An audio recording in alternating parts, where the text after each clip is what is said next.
हरिबोल। पद रत्नाकर का पाठ, पद संख्या 448।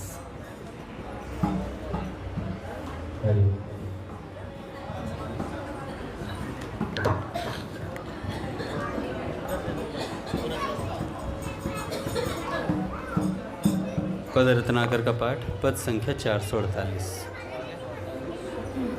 मेरे जीवन धन प्यारे, मैं कब से तुम्हें बुलाऊं। मेरे जीवन प्यारे, मैं कब से तुम्हें आओ नैनों के तारे, मैं चरण कमल सहलाऊं।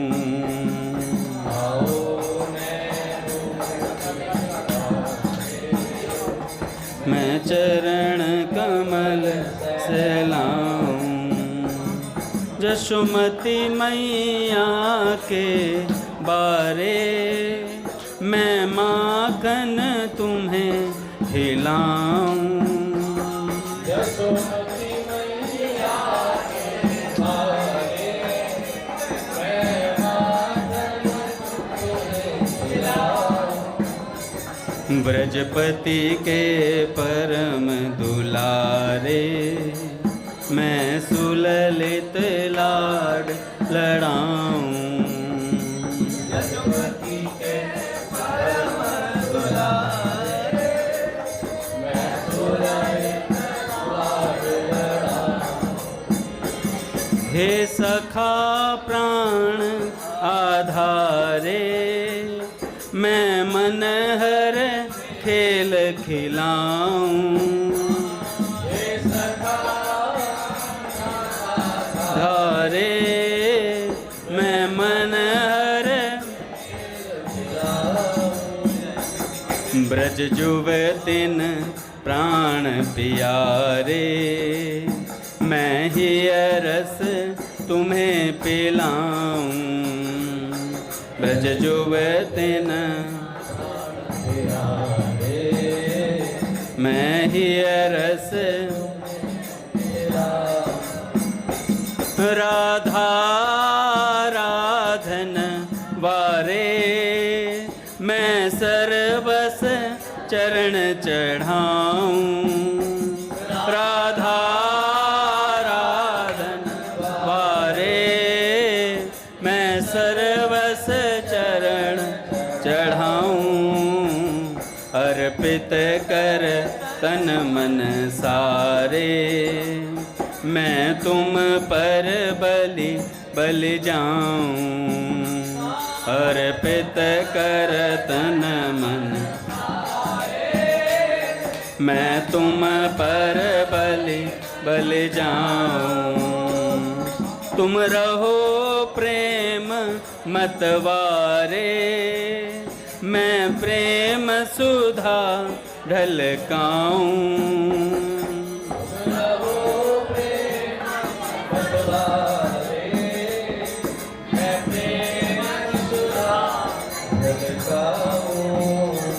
तुम रहो न मुझसे न्यारे, मैं ही में आए समाऊं। तुम रहो न मुझसे न्यारे, मैं ही में आए समाऊं। आओ नैनों के तारे, चरण कमल सहलाऊं। आओ नैनों के तारे, मैं चरण कमल सहलाऊं। अनुपम सुषमा श्रीधारे, मोहन मैं तुम्हें रिझाऊं।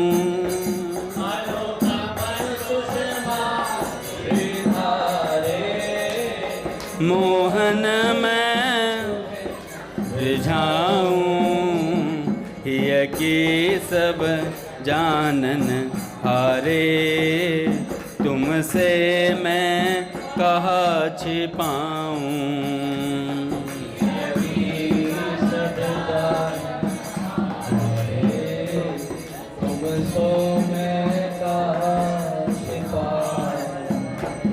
मेरे जीवन धन प्यारे मैं कब से तुम्हें बुलाऊं।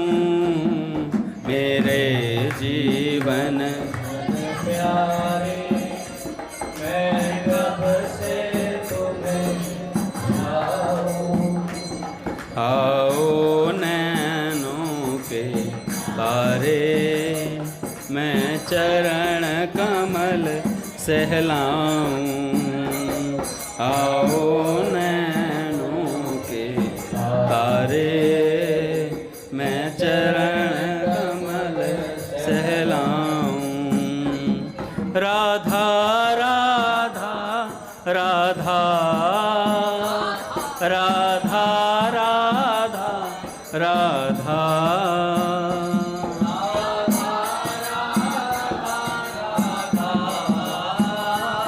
राधा राधा राधा राधा राधा राधा राधा राधा राधा राधा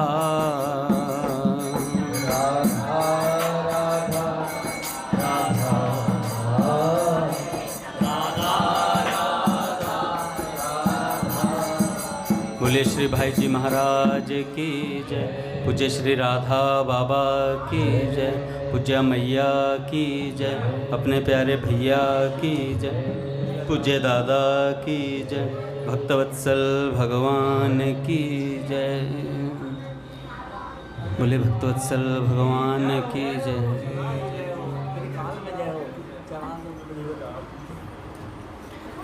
पहले पूज्य भाई जी का एक विचार, उसके बाद भक्त चरित्र। बड़े सौभाग्य का क्षण है कि आज भी हमें सत्संग और कीर्तन का परम लाभ प्राप्त हो रहा है।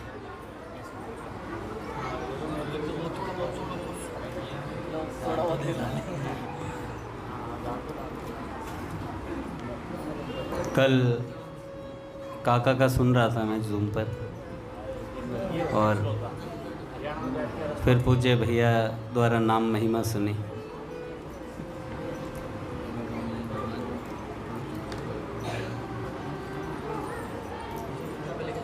जब कोई जिस वस्तु से आप बहुत प्रेम करते हो और उससे आप थोड़ा दूर होते हो ना, तब आपको उसकी कीमत का ज़्यादा एहसास होता है। अब आप ये समझ लो, आप मंदिर में आ रहे हो तो आप नित्य सतयुग में हैं, नित्य सतयुग में हैं। कलयुग आपको स्पर्श भी नहीं कर पा रहा होगा। कलयुग की बिसात नहीं जो हमको स्पर्श कर सके। क्यों? किस बल पर कह सकते हैं हम? इस बल पर कह सकते हैं क्योंकि हमारी जिह्वा पर भगवान का नाम है। हमारी जीभ पर भगवान का नाम है। इस बल पर हम कह सकते हैं कि कलयुग हमें स्पर्श नहीं करेगा। पूज्य भाई जी कहते हैं, सबका प्रश्न होता है मन की गंदगी कैसे मिटे। मन की गंदगी कैसे मिटे? पहला भगवान के नाम का जप, दूसरा स्वाध्याय एवं सत्संग के द्वारा अच्छी बातों को मन में भरना, और तीसरा कहा दूसरों का दोष देखना सर्वथा छोड़ देना। सर्वथा ना छोड़ सके तो जहाँ तक हो कम से कम दोष दिखें ऐसा प्रयत्न करना। ये भाई जी ने 3 उपाय बताए। भगवान नाम जप, दूसरा स्वाध्याय एवं सत्संग, अच्छी बातों को मन में भरना, और तीसरा दूसरों का दोष देखना सर्वथा छोड़ देना। मुझे रामकृष्ण में ये तीनों नज़र आ रहे हैं। हमारे रामकृष्ण प्रभु नाम जप, स्वाध्याय एवं सत्संग भी है, अच्छी बातों को ही मन में भरते हैं, और दूसरों का दोष तो भूल ही जाते हैं, देखा ही नहीं इन्होंने कभी। तो ये 3 बातें हमें विचार कर रख लेनी चाहिए। मैं तो कह रहा हूँ लिख कर रख लेनी चाहिए और रोज़ इन बातों को पढ़ना चाहिए। आगे भाई जी कहते हैं, देखा देखी बुरे आचरणों को लोग अपना लेते हैं, वैसे ही यदि तुम शुभ आचरण करना आरंभ करोगे तो उसे भी लोग देखा देखी करने लग जाएंगे।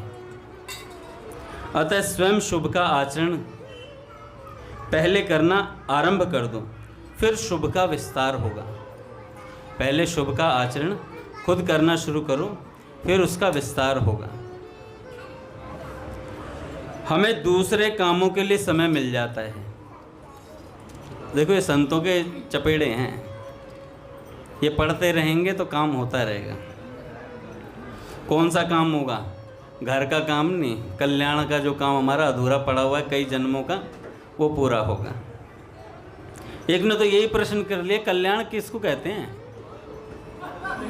कल्याण किसे कहते हैं? मैं अद्भुत बात है, मैं कल्याण किसे कहते हैं यही नहीं पता।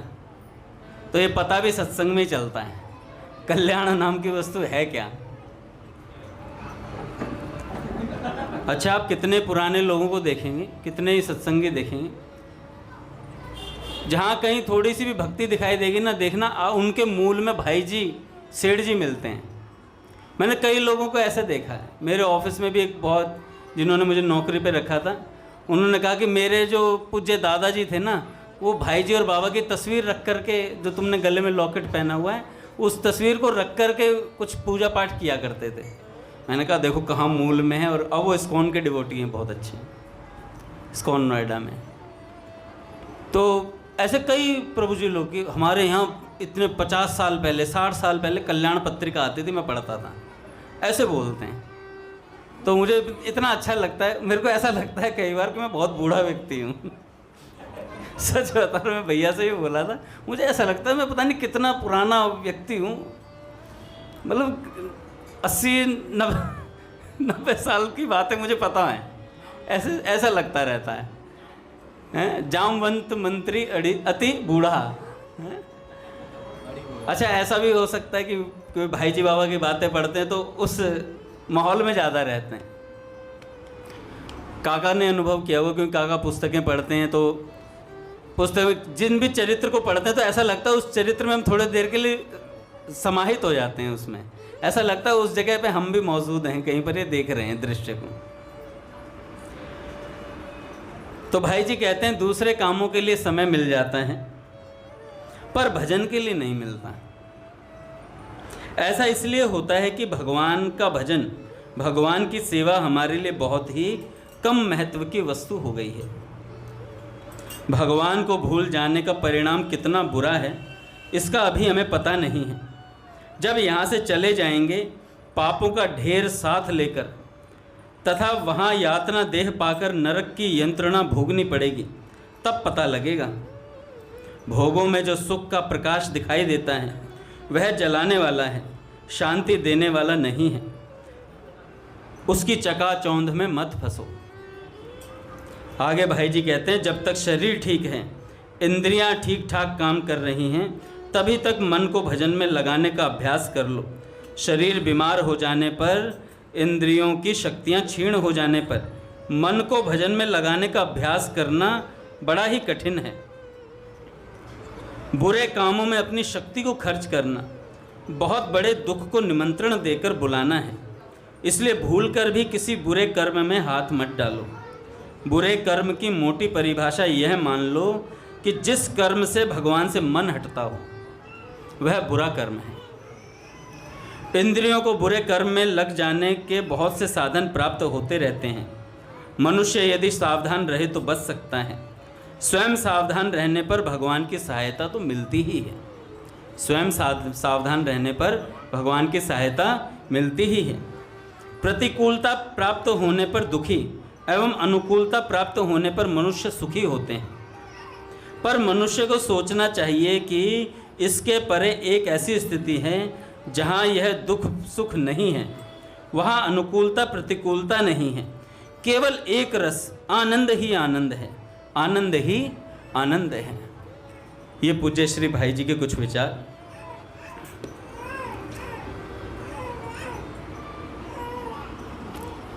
पहले 2 प्रसंग सुना देता हूँ भाई जी के, बहुत सुंदर हैं, आप सुनोगे तो आनंद आएगा। फिर बाल भक्त ओम प्रकाश जी का चरित्र चलेंगे। बड़ा सुंदर एक भक्त ने सुनाया आज मुझे। वाटिका में पूज्य भाई जी की उसमें एक कालती मैया, कालती बुढ़िया सब बोला करते थे। वो काली बहुत थी, वो काली बहुत थी। हरि बोल ऊपर गोपाल प्रभु हैं क्या? नीचे बैठ जाएं प्रभु, जो भी है।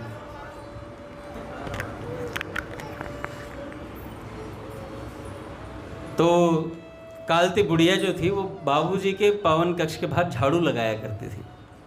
छोटे छोटे बच्चे उन्हें चिढ़ाया करते थे क्योंकि वो बहुत काली थी, बहुत काली थी, कालती, और उसे कहते काली बुढ़िया ऐसे कह के चिढ़ाते थे।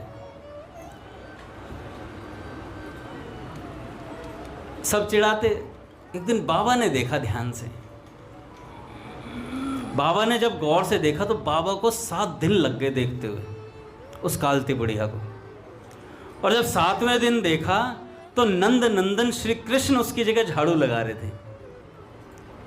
नंद नंदन श्री कृष्ण उसकी जगह झाड़ू लगा रहे थे। तो बाबा ने गौर से देखा, अरे अरे छलिया, ये तो बाबूजी की सेवा में साक्षात श्री कृष्ण रहता है। वो जो कालती बुढ़िया और कोई नहीं, साक्षात श्री कृष्ण थे।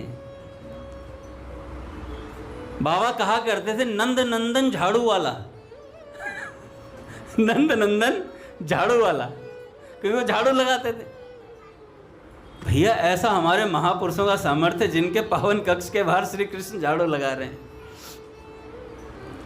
इतनी अद्भुत बात। एक बार क्या हुआ, एक प्रभु जी थे, देखो पावन कक्ष का नाम सुनता हूं ना रोंगटे खड़े हो जाते हैं।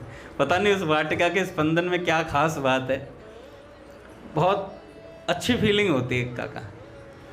एक बार एक प्रभु जी थे, उनकी लड़की की शादी थी, बहुत गरीब थे, उन्होंने सारी व्यवस्था करी हुई थी, सब कुछ सेटअप था सारा, पर टेंट वगैरह वो सब चीज़ें लगी ही नहीं थी अभी।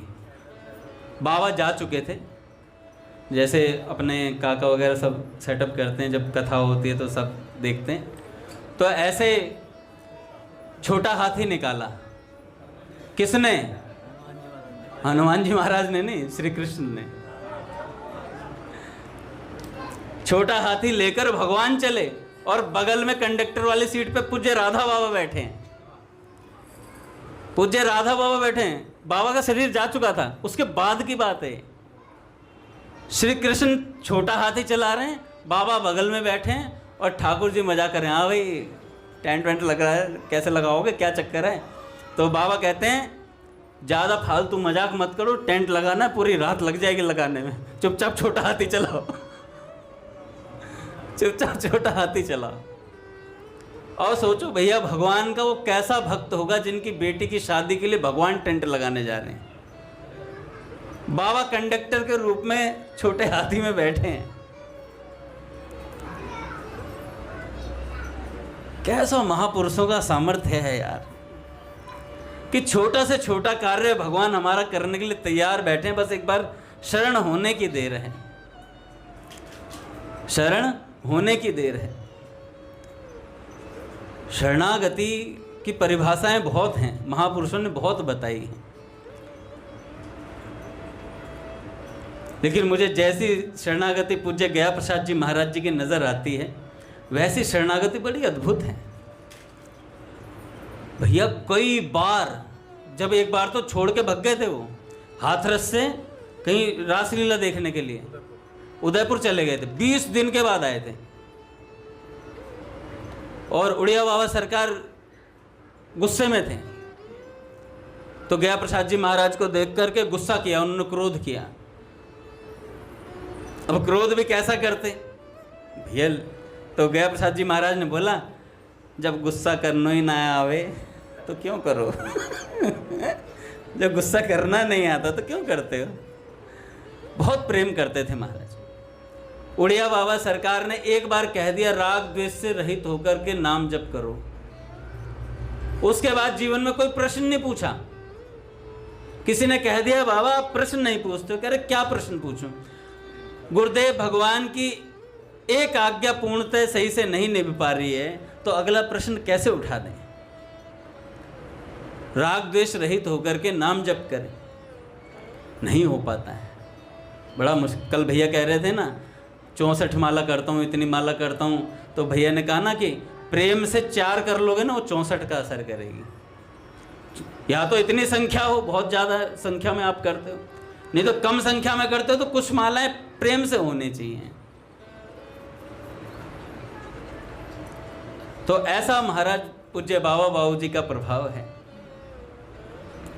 छोटा हाथी चला रहे हैं, झाड़ू लगा रहे हैं, अरे यार क्या हो गया नंदन श्री कृष्ण को? है? ये प्रेम की डोर है जो महापुरुष ऐसी बांध लेते हैं जिससे भगवान खींचे चले आते हैं। भगवान इर्द गिर्द रहते हैं महापुरुषों के। पूज्य भैया के एक भक्त ने मुझे बताया था, पूज्य भैया के इर्द गिर्द ही भगवान रहते हैं, उन्हें दिखाई भी दी, कुछ अनुभूतियां भी हुई। तो ये महापुरुषों का सामर्थ्य है भैया। भजन से कौन किसे बांध सकता है, पर भजन करते करते ऐसा प्रेम हो जाता है, श्री कृष्ण बंध जाते हैं, श्री कृष्ण बंध जाते हैं। एक बार तो भैया प्रणाम कर रहे थे, जैसे सुबह करते हैं ना, पाठ करते हैं भैया सूर्य देवता को देखते हुए, ऐसे पाठ कर रहे थे।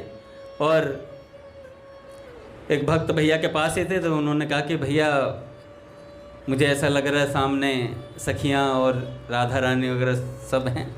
तो भैया ने सब हैं, ऐसे कुछ बोला था, ऐसी कुछ बात थी। तो भैया यही है, अरे सखियों का साम्राज्य रहता भैया इर्द गिर्द। बाबा जब उठते थे समाधि से तो मूंछ वाले लोगों को देखकर कहते थे कहाँ आ गया मैं, क्यों रहते ही ऐसे साम्राज्य में थे, बाहर ही नहीं आते थे। लागी समाधि अखंड अपारा, ऐसी समाधि लग जाती है और उसमें स्थिर आनंद नहीं होता, दिने दिने नवम नवम वाला नित्य नूतन बढ़ता ही रहता वो आनंद। ऐसे ही हमारे बाल भक्त ओम प्रकाश अक्सर विनोद किया करते थे अपने सखाओं से, विनोदी स्वभाव तो था ही। एक बात और याद आ गई, कहना यार ये भी बता दो यार, वन कर रहा है।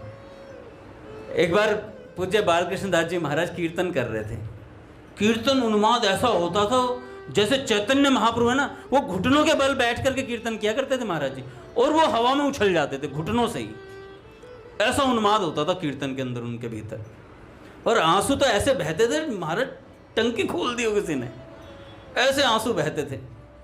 एक बार उन्हें गोचारण लीला का अनुभव हुआ, मैं बता रहा था ना उस दिन, ऐसा अनुभव हुआ, आसपास के परिकर देवी जी बैठी हैं और मांगी लाल जी और बहुत सारे परिकर बैठे हुए थे, मनोहर दास बाबा, उनकी टांगे पकड़ पकड़ के पटकने लगे उन्हें। क्या हो रहा था, उधर गोचारण लीला में भगवान के साथ पटका पटकी खेल रहे थे वो, और इधर उसका प्रभाव हो रहा था परिकर।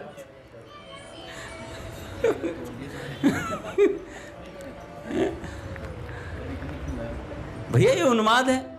उसके बाद एक कमरे में बंद हो गए, कमरे में बंद हो गए तो दीवारों से मुंह रगड़ रहे हैं, कभी इधर रगड़ रहे हैं, सारे शिष्य देखते रहते थे उसमें खिड़कियों में से। फिर दरवाजा जबरदस्ती कोई लोहा वगैरह उससे से खोल के तब तोड़ के उसके अंदर जाते थे महाराज जी को संभालने के लिए। एक बार क्या हुआ,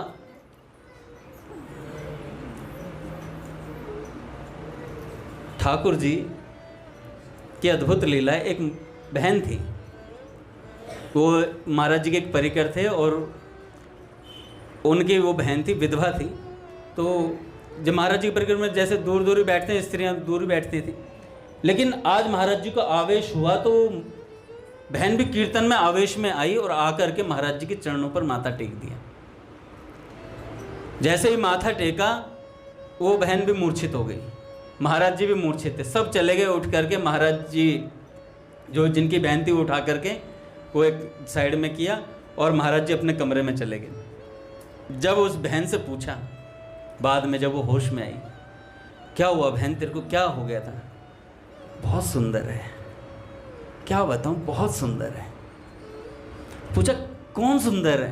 कह रहे जिसे मैंने देखा है ना वो बहुत सुंदर है, जिसे मैंने देखा है बहुत सुंदर है। शंख चक्र गदा पद्म लिए हुए था, चतुर्भुज रूप में दर्शन दिए, पर है बहुत सुंदर, बहुत सुंदर है। ऐसी स्थिति। एक बार एक 16 साल का लड़का कहीं मंडलेश्वर की साइड महाराज जी का बहुत कीर्तन होता था, तो वहीं पर किसी गांव में एक लड़का था। किसी ने बताया कि महाराज जी एक लड़का है जिसे भगवान की प्राप्ति हो चुकी है। 14-15 साल का लड़का बता रहे थे, शायद यही उम्र लिखी हुई थी। उसे भगवान ने दर्शन दे दिए। तो महाराज जी ने कहा कि चलो मिलेंगे उनसे। और भाई जब मिले ना महाराज जी, उस बालक को देखा तो महाराज जी ने कंठ से लगाया, कंठ ही लगे रह गए दोनों। कंठ से कंठ मिलते ही रोने लग गए दोनों मूर्छित हो गए। ऐसी स्थिति थी। तो महाराज जी ने कहा निश्चित भगवत प्राप्त है, निश्चित भगवत प्राप्त है। एक बार तो महाराज जी कुछ चिंतन में थे और चिंतन में जाकर के उस लीला में प्रवेश कर गए। तो राधा रानी ने, पता नहीं क्या वस्तु थी, मुझे वस्तु ध्यान नहीं आ रही है, कुछ चीज़ थी, कुछ खाने की वस्तु थी। तो भगवान ने चाहा कि मैं ले लूँ श्री जी से। तो प्रसाद का नाम था, मुझे ध्यान नहीं आ रहा है। तो श्री जी से लेने लगी। सेब था, एक बहुत बढ़िया सेब का बाग था। उस सेब के बाग में सारी सखियां और राधा रानी थी और महाराज जी अपने सखी स्वरूप से मौजूद थे। अब उस सेब को सखियों ने ला करके श्री जी को दिया। श्री जी को दिया तो श्याम सुंदर के मन में आई कि ये सेब हम पाएंगे, हमें भी चाहिए। तो जैसे ही श्री जी के मतलब पास आए तो श्री जी को अंदाजा हो गया कि ये मेरे से सेब छीनने वाले हैं। और जैसे ही श्री जी को अंदाजा हुआ, श्री जी ने वो कुएं में फेंक दिया। कुएं में फेंक दिया, श्री कृष्ण कुएं में छलांग मार गए, कुएं में छलांग मार गए महाराज, और उस सेब को निकाल करके लाए और फिर पाया। ऐसा अद्भुत क्रीड़ाएं होती रहती थी। एक बार क्या हुआ, भगवान महाराज जी जमुना जी के किनारे थे और जमुना जी के किनारे का दृश्य उनके सामने प्रकट हुआ। वो कहीं नर्मदा तट पर गए हुए थे और नर्मदा तट पर जाकर के उन्हें भावना हुई कि जमुना जी का तट है और दोपहर का समय, और श्री कृष्ण जमुना जी पे एक वृक्ष है और उस वृक्ष की टहनी जमुना जी में लटक रही है और उस लटकती हुई टहनी पे श्री कृष्ण बैठे हैं, आरूढ़ हैं, और अपने सखाओं, उनके सखा सब सारे मौजूद थे वृक्ष के आसपास, और भगवान वेणु का सुख प्रदान कर रहे थे उन्हें। वेणु सुना, पट खुलेंगे महाराज। श्री राम जय राम, जय जय राम,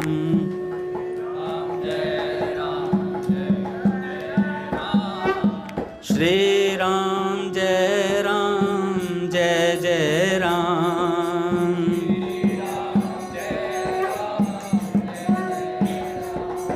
श्री राम जय राम, जय जय राम,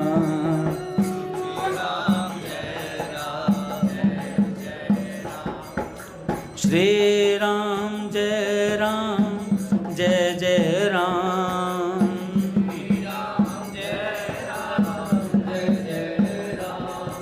श्री राम जय राम, जय जय राम,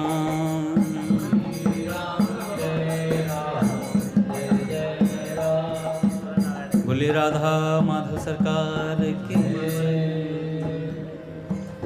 गुरुदेव भगवान की जय। तो क्या हुआ कि महाराज जी वहीं मौजूद थे। तो कुछ ऐसी बात हुई कि कुछ चीज़ गिर गई उसमें, जमुना जी में। जब ये लीला चल रही थी, सारे सखाओं को वेणु सुना रहे थे भगवान, तो कुछ चीज़ गिरी तो महाराज जी उसमें कूद गए जमुना जी में। महाराज जी को तैरना नहीं आता था, लीला में महाराज जी को तैरना आता नहीं। अब तैरना ना आए तो बचे कैसे। और जैसे ही देखा महाराज जी कूद गए, तैरना आता नहीं है, श्री कृष्ण वहीं से छलांग मार गए, वहीं से छलांग मारी और श्री कृष्ण उन्हें बचा करके लाए और आ करके जमुना जी के किनारे लगाया। और जैसे किनारे लगाया तो महाराज जी नर्मदा तट पर बड़े हुए, मतलब जैसे खड़े हुए तो देखा तो नर्मदा का तट है सारा। तो सारे परिकरों ने कहा महाराज जी धोती कैसे गीली हो गई, पूरे धोती गीली थी और महाराज जी धोती सुखा रहे थे जब उनके परिकर आए। तो कह रहे महाराज जी आप नहा तो सुबह ही लिए थे, अब धोती दोबारा कैसे गीली हो गई। कहने लगे मैं ऐसे ही थोड़ा थोड़ा भीतर जमुना जी के नर्मदा जी के अंदर जा रहा था, जाते जाते जाते जाते पता नहीं क्या भाव में आया, कुछ दिमाग लगा जमुना जी हैं, और जमुना जी दिखी तो फिर वो ऐसे ऐसे दृश्य उन्होंने बताया पूरा का पूरा। तो ऐसे ठाकुर जी लीलाएं करते हैं महाराज। ऐसा मन करता है कि ये लीलाएं पढ़ते रहें, सुनते रहें, कहते रहें, बस इन्हीं में मग्न रहें, बस निरंतर। जमुना जी हैं, कोई सघन निकुंज हो, उसमें सखियां सहचरियां सब बात कर रही हूँ, ऐसे देश में है कैसो ये देश निगोड़ा है। तो ऐसे उस देश में चलते हैं महाराज। चलवा पिय के देश सजनी, चलवा पिय के देश, जहाँ न मोह ममता की रजनी, जहाँ न मोह ममता की। जब घनश्याम दास ठाकुर जी धराधाम से जा रहे थे, सन 2000 की बात है, आखिरी पत्र उन्होंने भाई जी की सुपुत्री या श्री राधा भालोटिया जी को लिखा था। उसमें ये पद लिख कर दिया था उन्होंने। जब दिल्ली आए, दिल्ली में उन्हें ब्रेन हेमरेज का वो अटैक हुआ, उससे पहले वो लिख कर आ गए थे, सजनी चलवा पिए के देश, जहाँ न मोह ममता की रजनी, जहाँ न बिछोह कलेश। बाबूजी ने भी एक पत्र में लिख करके दिया था। इस पद की आखिरी 2 पंक्तियां हैं ना, सहज अकिंचन तन मन सगरे, सहज अकिंचन तन मन सगरे, भरे रहे पियने सजनी, भरे रहे पियने सजनी, आठों याम धाम प्रियतम के, आठों याम धाम प्रियतम के, बरसत रस को मेह सजनी, बरसत रस को मेह सजनी, चलवा पिय के देश सजनी, चलवा पिय के देश, जह नहीं होते अंग संग कब हूँ, जह नहीं होते अंग संग कब हूँ, मिले रहे दिन रैन सजनी, मिले रहे दिन रैन सजनी, वापिय के देश सजनी। तो ऐसे ही देश में बाल भक्त ओम प्रकाश जी पहुँचे। कैसे पहुँचे, कैसा साधना का उनका क्रम रहा। कहते हैं परम भक्त श्री ओम प्रकाश जी के विनोद भी बहुत प्रिय था उन्हें, क्योंकि श्री कृष्ण के सखाओं के पास श्री कृष्ण को प्रसन्न करने का साधन केवल हास्य विनोद है। सखागण श्री कृष्ण को नाना प्रकार के हास्य रस भरी बातों से वह आनंद प्रदान करते थे कि उसके आगे ब्रह्मानंद, परमानंद और वैकुंठानंद सब तुच्छ और फीके नजर आते हैं। श्री कृष्ण का सखा होना कोई साधारण बात नहीं है, क्योंकि भगवान के बराबर बैठना तो ब्रह्मा और इंद्र के लिए भी दुर्लभ है। भगवान के बराबर बैठना तो ब्रह्मा और इंद्र के लिए भी दुर्लभ है। कल एक संत बताए थे, पुंडरीक गोस्वामी जी महाराज कह रहे हैं कि राम जी ने सब भक्तों को अपने हृदय में वास दिया, सब बातें मानने की हैं, लेकिन हनुमान जी जब भी बैठेंगे राम जी के चरणों में बैठेंगे, क्योंकि हनुमान जी को ये प्रिय है। अब हनुमान जी को राम जी के कंधे पर तो नहीं बिठाया जा सकता, और वो बैठेंगे भी नहीं, हनुमान जी को अच्छा नहीं लगेगा, क्योंकि दास से भक्ति के आचार्य हैं भैया, ऐसा उनका दासत्व है। तो पर क्या कहते हैं, उस पुंडरीक गोस्वामी जी कहते हैं, अगर मैं वृंदावन के परिप्रेक्ष्य में बात कहूँ तो हमारे वृंदावन के ठाकुर श्री कृष्ण ने अर्जुन के रथ पे अपने सिर पर बिठाया हनुमान जी को, अपने सिर पर बिठाया है। अरे ठाकुर है, सिर पर बिठा के चलता है। ये अपने अपने रस की भाव है भैया। वो वृंदावन के रस के हैं तो उनको वो रस प्रिय है, तो सब अपनी अपनी बात ढूंढ लेते हैं। कह रहे हनुमान जी सिर पर बिठा, कह रहे ब्रजवासियों का ठाकुर ये सिर पे डोलता है, सब ब्रजवासियों को लेकर के। तो श्री कृष्ण का सखा होना कोई आम बात नहीं है। ब्रह्मा और इंद्र के लिए भी दुर्लभ है उनके बराबर बैठना। सखागण श्री कृष्ण के बराबर शान से बैठते हैं और गाली देकर खुश करते हैं, गाली देकर खुश करते हैं। कभी रुला देते हैं, कभी चरण पकड़कर मनाते हैं, कभी खुद रूठ जाते हैं और श्री कृष्ण जब तक हाथ पैर जोड़ न लें तब तक मानते नहीं। ठाकुर है भी चेलो है, ब्रज बिहारी अपने कहते हैं ठाकुर चेलो है अपना है? तो कभी खुद रूठ जाते हैं, श्री कृष्ण जब तक हाथ पैर जोड़कर ना मनाएं तब तक श्री कृष्ण पर प्रसन्न नहीं होते। सखाओं के सौभाग्य पर तो ब्रह्मा जी ने भी बोल दिया, जिनके सखा पूर्ण ब्रह्म श्री कृष्ण हैं, उन ब्रज के सखाओं के सौभाग्य से बढ़कर और किसी का सौभाग्य नहीं है। ओम प्रकाश जी बड़ी मस्ती में आकर कभी कभी अपना सखापन प्रकट कर देते थे। एक दिन आपने बड़ी मौज में आकर अपनी अकड़ खूब दिखलाई। कहते हैं, कृष्ण तोरे बल पर मैं अकड़ूं, उड़ता पंछी देख मनोहर, कहूं कि नीचे आ जा, आता है या नहीं कि तुझको वहीं आए के पकड़ूं। श्री कृष्ण मैं तेरे बल पर अकड़ूं, श्री कृष्ण मैं तेरे बल पर अकड़ूं। कभी कभी जब ओम प्रकाश जी मौज में आते थे तो अपने सखाओं को खूब हास्य विनोद में छका देते थे। जब मित्रों के साथ टहलने जाते तो कभी कभी आनंद की तरंगें देखने को मिलती थी। ओम प्रकाश जी ने अपने एक मित्र का नाम गुटरगू रख दिया था, अपने एक मित्र का नाम गुटरगू रख दिया था। हाँ, पहली बात यह है कि एक दिन ओम प्रकाश जी ने स्कूल में एक लड़के के द्वारा यूं पुकारते सुना, ए मिस्टर पौने आठ,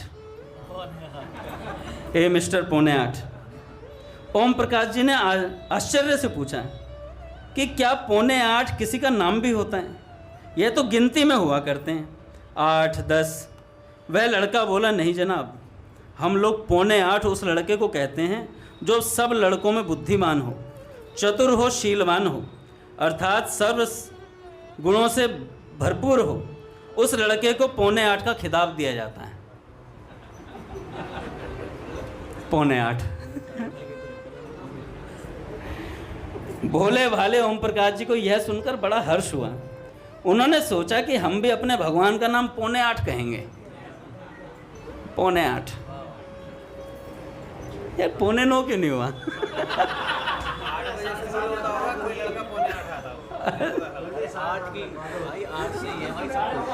देखो भाई, बात तो पौने 8 पे ही है, हम कुछ भी रख लें, बात तो पौने 8 है। क्योंकि उनसे अधिक कौन बुद्धिमान हो सकता है? सर्वश्रेष्ठ गुणों वाले तो हमारे सखा ही हैं। बस उसी दिन से आप कभी कभी अपने सखा श्री कृष्ण को इस नाम से भी संबोधन करने लगे। हास्य विनोद में यह गिनती वाला नाम रुचता भी खूब था। एक दिन अपनी मौज में आकर अपने सखा को बड़ा मज़ेदार पत्र लिखा। पत्र की नकल इस प्रकार है, लिखने वाले का नाम कोई, आपका कोई। पत्र के ऊपर टाइटल दिया, श्री पौने आठ को पत्र।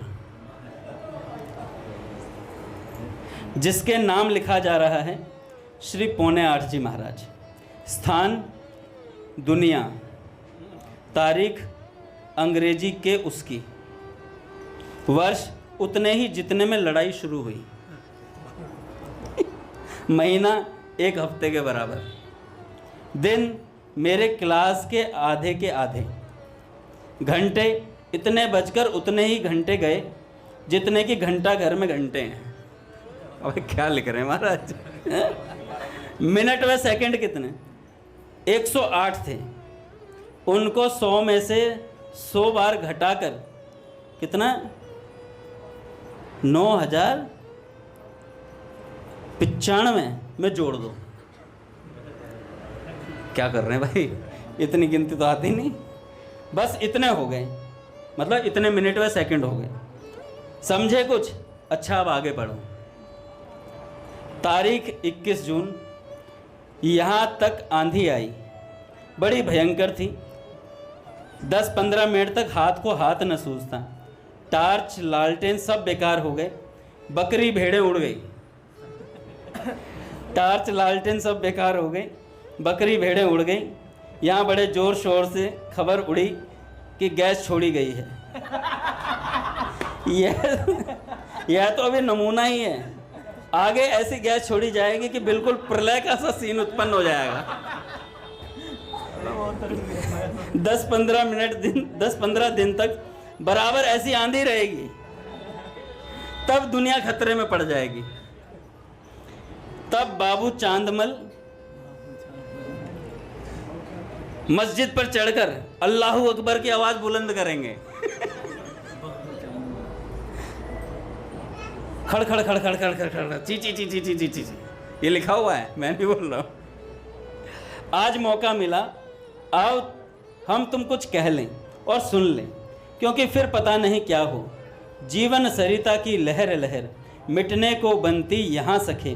क्या जाने कब बह जाएं किधर, फिर हम कहाँ और तुम कहाँ सखे। लेकिन तुम्हारी सुने कैसे, अपनी तो कह रहा हूँ। आप मिलते भी तो नहीं हैं, कहाँ हो इस समय। अवधपुरी में राम न मिलते, इंद्र कुंज में लता नहीं। ढूंढ चुका गोकुल सारा, गोपाल का कोई पता नहीं। मैं अगला बगला झाकत हूँ, लेकिन भागो कहाँ तक भागोगे। छिपो, अच्छी तरह छिपो, मगर आपको यह भी पता है कि नहीं, भला छिपेगा चंद्र छिपाए। यह कब संभव तुम्हें तुम्हारा, अपना जन पहचान ना पाए। तुम्हें कितना जाल बिछाया, तुमने कितना जाल बिछाया। अंधकार का पट फैलाया, निज को तुमने खूब छिपाया। इस तम में भी चमक पड़ी जब, एक किरण हम दौड़े आए। भला छिपोगे कृष्ण छिपाए, भला छिपोगे कृष्ण छिपाए। शायद आप अपने को बड़ा होशियार समझने लगे हैं। ये सखा का क्या भाव है यार, क्या सामर्थ्य से बोल रहे हैं। शायद आप अपने को बड़ा होशियार समझने लगे हैं, लेकिन याद रखिए, हो यदि छली लुकाने वाले, तो हम भी हैं पाने वाले, तो हम भी हैं पाने वाले। पाकर तुम्हें बनाने वाले, पाकर तुम्हें बनाने वाले। यत्न करो हारोगे, अब मैं छोड़ न सकता तुम्हें छुड़ाए। अगर आप माया के फंदे फेंक कर मुझे भुलाना चाहें, तो यह आपकी कोशिश बेकार होगी प्रभु। चाहे कितने जालों में मुझे फंसा दो, पर मैं आपको कभी नहीं भूल सकता श्याम सुंदर, पर मैं आपको कभी नहीं भूल सकता श्याम सुंदर। भूल सकूंगा कैसे तुमको, भूल सकूंगा कैसे।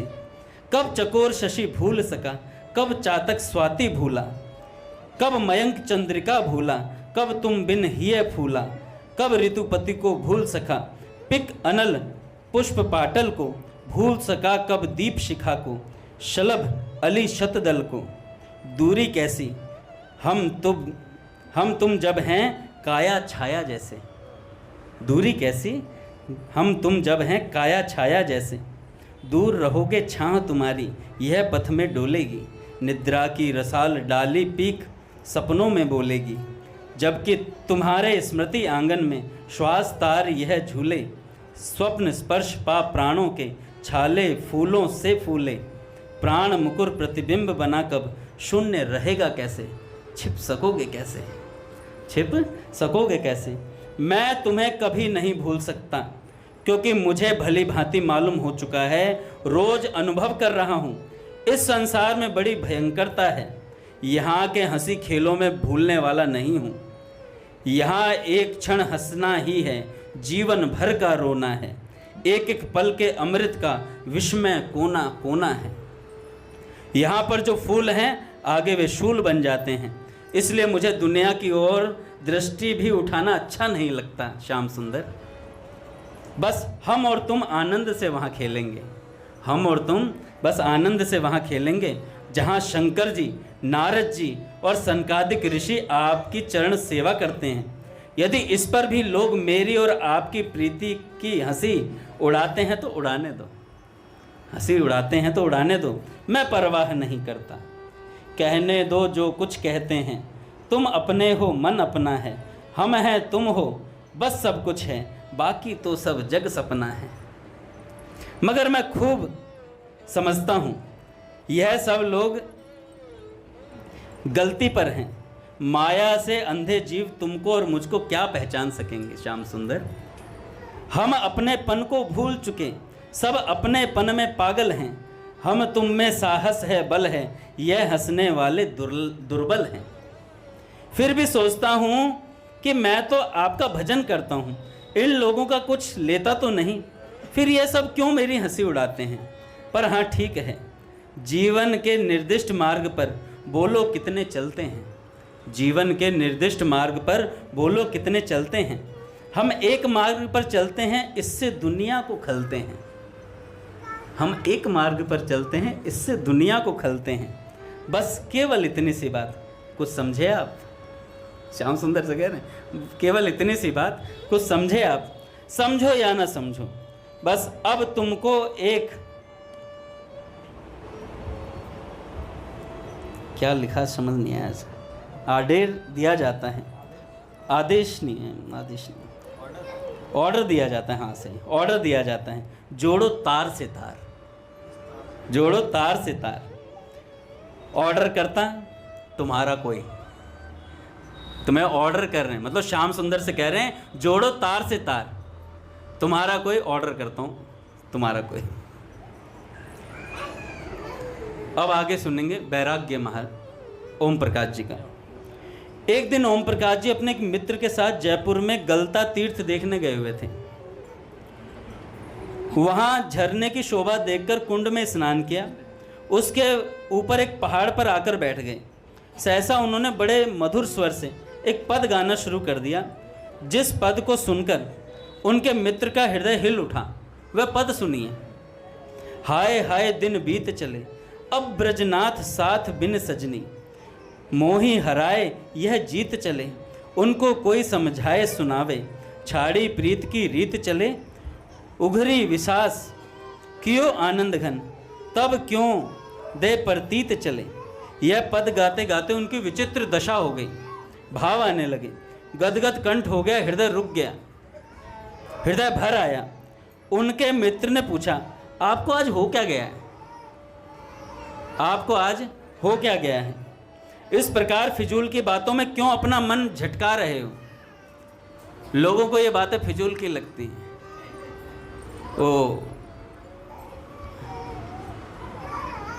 कुमार विश्वास जी कहते हैं ना, कोई दीवाना कहता है, कोई पागल समझता है, मगर गोपी की बेचैनी तो श्याम सुंदर समझता है। तो भैया अपने तो ऐसे ही गा लेंगे। तो भैया हमारे हृदय की बेचैनी भगवान से अच्छा कोई नहीं समझ सकता, भगवान से अच्छा हमारे हृदय की बात कोई नहीं जान सकता, ना समझ सकता। तो फिजूल की बातों में क्यों कैसी बातें कर रहे हो। उनके सखाओं ने कहा, किनके, ओम प्रकाश जी के मित्रों ने कहा, अभी तो तुम्हारी बहुत थोड़ी उम्र है, अभी तो तुम बच्चे हो, बूढ़े होके भजन करना। आंखों पे तनेगा जाला, नाक से बहेगा नाला, लाठी से पड़ेगा पाला, जरा जिंदगानी में खड़े खड़े वस्त्र में करोगे मल मूत्र त्याग, पड़े पड़े थूकते रहोगे पीक दानी में। भक्ति क्या करोगे जब शक्ति ना रहेगी तब, हैं? तो फटाफट राम का नाम बोल लो भैया। अभी से भजन भाव में अड़ गए तुम। उनके मित्र ने कहा, अभी से भजन भाव में लग गए, अभी खाओ और खेलो मौज करो। उनके मित्र ने कहा, वृद्धावस्था आने पर हाय हाय मचा लेना, वृद्धावस्था आने पर हाय हाय मचा लेना। ओम प्रकाश ने अपने आंसुओं को रुमाल से पोंछते हुए कहा, आप ठीक कहते हैं, किंतु इस शरीर को आप क्या स्थायी समझते हैं। इसका क्या विश्वास, आज है कल रहे ना रहे। इसके द्वारा फौरन ईश्वर को प्राप्त कर लेना चाहिए, इसके द्वारा फौरन ईश्वर को प्राप्त कर लेना चाहिए। यह शरीर अंत में किस प्रकार दुर्दशा को भोगता है, किस प्रकार दुर्दशा को भोगता है। काल करे सो आज कर, आज करे सो अब, पल में परलय होएगी, बहुरी करे गो कब। भैया नहीं तो पछताना ही पछताना हाथ में रह जाएगा। जीवन रूपी फूंस की झोपड़ी में आग लगी हुई है, इसमें से जो कुछ निकाल पाओ वही लाभ है, नहीं तो सब दिन जले जा रहे हैं, सब दिन जले जा रहे हैं। ओम प्रकाश जी की यह बातें सुनकर उनके मित्र की अकल ठिकाने लग गई, अकल ठिकाने लग गई।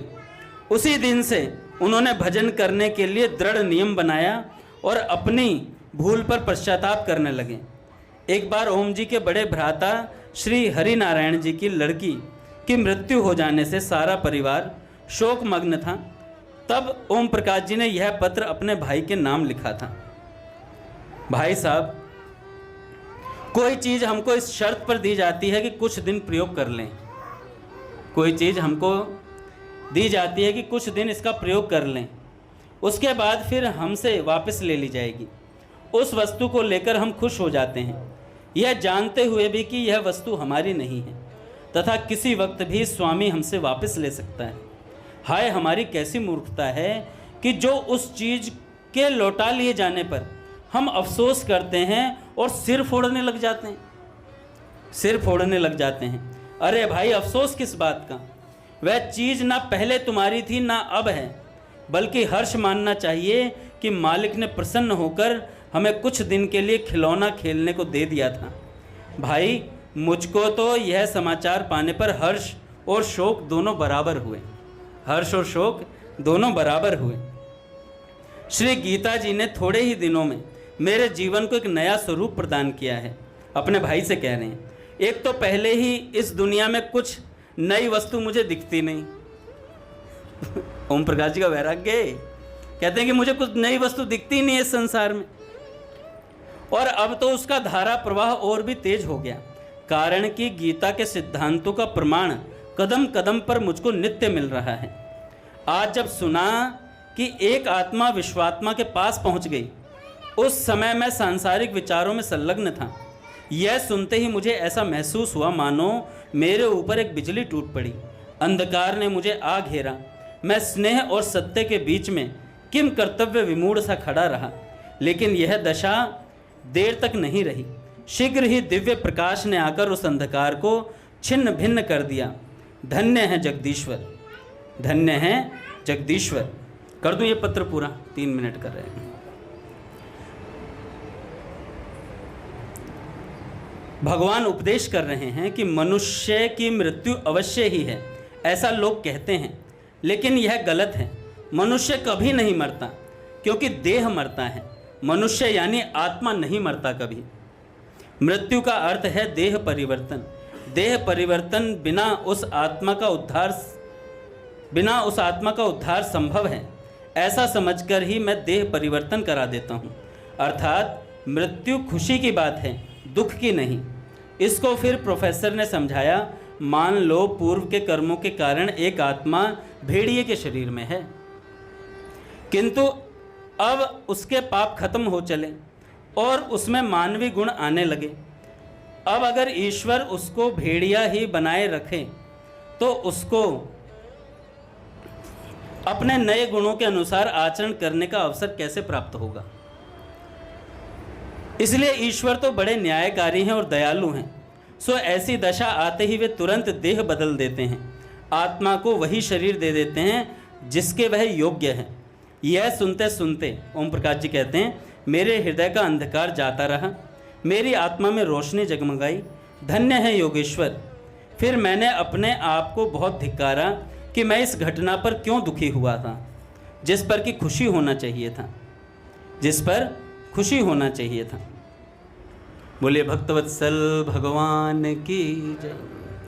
ये पत्र उन्होंने अपने बड़े भाई को लिखा। एक बार सेठ जी के यहाँ रिश्तेदारी में किसी की मृत्यु हो गई थी, पूज्य सेठ जयदयाल गोयनका जी के यहाँ। तो सेठ जी गए तो वहाँ बहुत चिल्ला चिल्ली मची हुई थी, आतंक समझ जाता, जैसा आप लोगों ने देखा होगा अक्सर घरों में। कई तो जो शरीर होता है उसके ऊपर ताबड़तोड़ हाथ बरसाए जाते हैं। अगर एक आधी सांस बाकी हो तो उठ खड़ा हो, उठ खड़ा हो, इतना ताबड़तोड़। और राघव जी अपने हरियाणा में तो मतलब गाड़ी गांव तक पहुंचती है ना, जैसे गाड़ी से उतरते हैं घूंघट लंबा हो जाता है, और पता नहीं कैसे कौन सा अजीब सा गीत गाते हैं, राग में गाते हैं, रुरुदुहु सुस्वरम राजन, वो गोपियों का गीत था। तो ऐसे अजीब सी धुन में गाती हूँ, ऑटोमेटिक रोना आता है। और 10 मिनट बाद जब सब हो जाता है, हाँ ठीक है, चाय बिस्किट लाया। कहाँ गई वो छोटी वाली बहू तेरी, चाय बना के ला। और फिर चाय बिस्किट से चुस्कियाँ और हंस रहे होते हैं। मेरे पिताजी के जाने पर मैंने